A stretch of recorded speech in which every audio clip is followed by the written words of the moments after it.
Assalamualaikum warahmatullahi wabarakatuh. Halo Bapak Ibu sekalian, sahabat sekalian, para operator Arkas dimanapun Anda berada.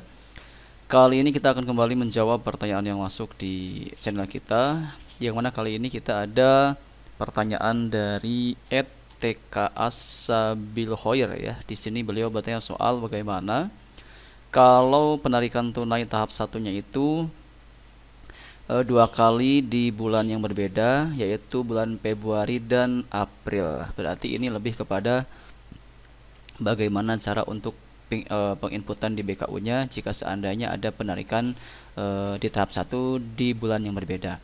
Nah, untuk Bapak Ibu sekalian yang mungkin saat ini juga punya pertanyaan yang kurang lebih sama seperti halnya yang ditanyakan oleh teman kita kali ini mengenai bagaimana cara untuk melaporkan atau menginput di BKU jika seandainya ada dua penarikan yang berbeda ya. Jadi di bulan yang berbeda, yang satu di bulan Februari dan yang satu di bulan April, tapi ini masih di tahap satu. Nah, bagaimana cara penginputannya? Silahkan disimak baik-baik ya. Saya kita kali ini sampai selesai, jangan di skip tentunya. Namun seperti biasa, sebelum kita masuk ke dalam pembahasan kita kali ini, silahkan untuk Bapak Ibu sekalian yang mungkin saat ini kebetulan belum berlangganan di channel saya, silahkan klik tombol subscribe-nya terlebih dahulu agar nanti kedepannya Bapak Ibu sekalian tidak ketinggalan update terbaru yang kita update di channel Imran Prasetya. Baiklah, mari kita mulai saja sesi kita kali ini. Baik, di sini terkait pertanyaan kali ini cukup bagus teman-teman ya, dan ini sepertinya belum pernah kita bahas di video-video sebelumnya. Jadi ini termasuk salah satu info penting yang kita harap ini bisa bermanfaat buat Bapak Ibu sekalian yang mungkin saat ini juga ingin melakukan penarikan di bulan yang berbeda tapi masih di tahap satu. Oke, sekarang kita akan masuk dulu ke aplikasi Arkasnya ya teman-teman sekalian, dan di sini kita bisa lihat per hari ini di tanggal 6 Mei ya 2026 sudah ada notifikasi untuk melakukan update ke versi terbaru, yaitu di versi 4.2.18 ya teman-teman. Tapi kita tidak akan mengupdate-nya dulu, kita akan fokus dulu untuk menjawab pertanyaan dari teman kita kali ini. Jadi kita akan langsung masuk saja di sini. Setelah masuk ke Arkas, kita akan masuk ke bagian penatausahaan. Nah, di sini teman-teman bisa lihat ya, di tempat kita saat ini untuk bulan Maret pun belum kita isi untuk BKU-nya karena ya ada beberapa hal yang belum sempat ya, membuat kita belum sempat untuk menginput BKU-nya, tapi tidak masalah, yang penting kita bisa menyampaikan apa yang menjadi pertanyaan di channel kita. Nah, tadi yang ditanyakan adalah bagaimana kalau seandainya di tahap satu ini ada penarikan di bulan yang berbeda. Jadi ada dua penarikan di bulan apa tadi ya teman-teman? Sebentar. Di bulan Februari dan April. Februari dan April. Bagaimana cara penginputan di BKU-nya? Untuk penginputan di BKU-nya sendiri sebenarnya sama saja ya teman-teman sekalian, tidak ada yang berbeda.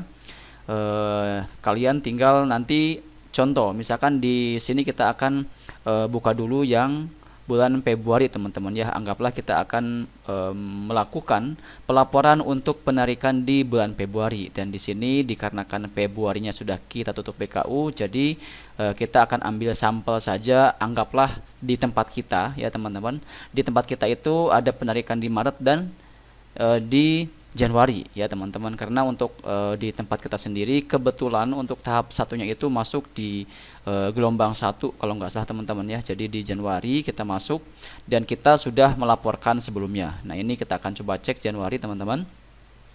Jadi di sini sudah terlihat jelas bahwa kita sudah melakukan pelaporan untuk penarikan tunai dari bank di tanggal 26 Januari dengan jumlah Rp3.900.000, dan nominal ini tentu adalah nominal keseluruhan ya dana bos yang kita terima di tahap 1. Jadi di tempat kita ini langsung ditarik semuanya.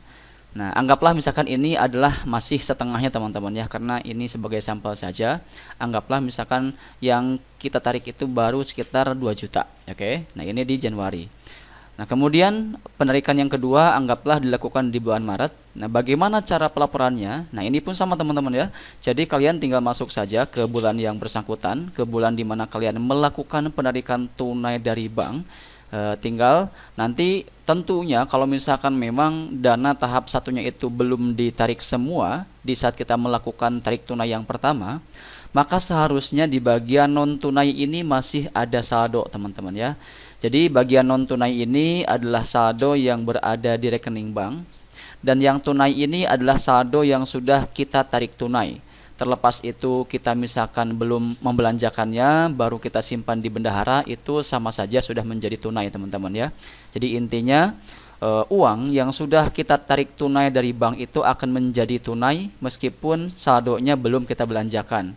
Karena kan ada beberapa sekolah yang ditarik dulu kemudian juga langsung disimpan di bendaharanya untuk mempermudah proses pembelanjaan, itu ada seperti itu. Nah, anggaplah misalkan di tempat kita masih ada saldo nih di rekening bank sekitar 2 jutaan misalkan teman-teman ya.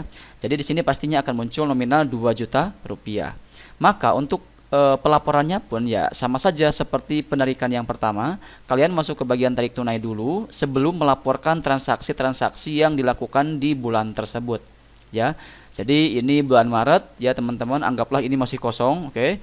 Ini masih kosong, belum ada yang saya input. Nah, yang pertama kali kita inputkan adalah melaporkan penarikan tunainya dulu teman-teman ya. Tapi bisa juga misalkan kalian dikarenakan melakukan tarik tunai yang kedua ini di awal, bukan di awal tapi di pertengahan bulan, anggaplah misalkan di pertengahan bulan Maret, sementara misalkan di awal Maret itu sudah ada transaksi namun menggunakan uang yang kita tarik tunai pertama. Nah, berarti kalau misalkan demikian tentu acuannya adalah teman-teman pastikan ya, yang kalian inputkan pertama itu adalah tanggal yang paling terkecil dulu. Jadi kalian bisa bikin dulu catatan kecil di kertas ya teman-teman. Di bulan Maret itu ada transaksi apa saja.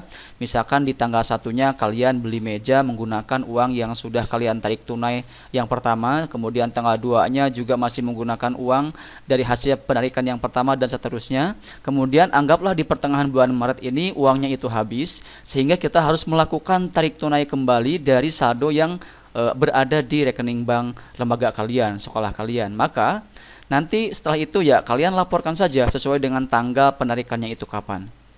Nah, di sini anggaplah misalkan kita sudah menginput semua transaksi teman-teman ya. Ini sampai tanggal 19 Maret anggaplah kita masih menggunakan uang dari hasil penarikan yang pertama. Nah, di tanggal 20-nya ini uangnya habis ya, kita lakukan penarikan tunai kembali. Kita laporkan juga di sini teman-teman ya, tarik tunai, kemudian kita pilih tanggal 20. Anggaplah kita melakukan tarik tunai yang kedua itu tanggal 20 Maret ya. Kemudian masukkan nominal penarikan tunainya itu berapa. Ya, di sini teman-teman. Dan di sini saldo yang tertera di sini adalah saldo non tunai teman-teman ya.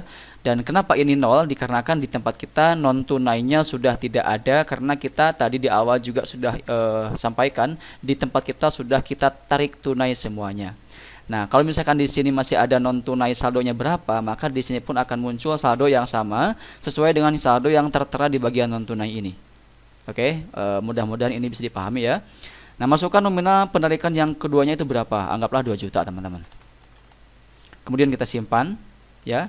Tapi ya kita tidak bisa menyimpannya teman-teman karena kita tidak ada saldonya, seperti itu. Jadi ya sama saja teman-teman ya, sama saja untuk pelaporannya itu yang penting kalian fokus kepada tanggal transaksinya ya. Bikin susunan tanggal yang sesuai dengan yang kalian belanjakan. Jadi dimulai dari tanggal yang paling terkecil dulu. Kenapa? Supaya nanti ID BKU-nya itu bisa tersusun rapi seperti ini, berurutan teman-teman ya, 13, 14, 15, 16 dan seterusnya.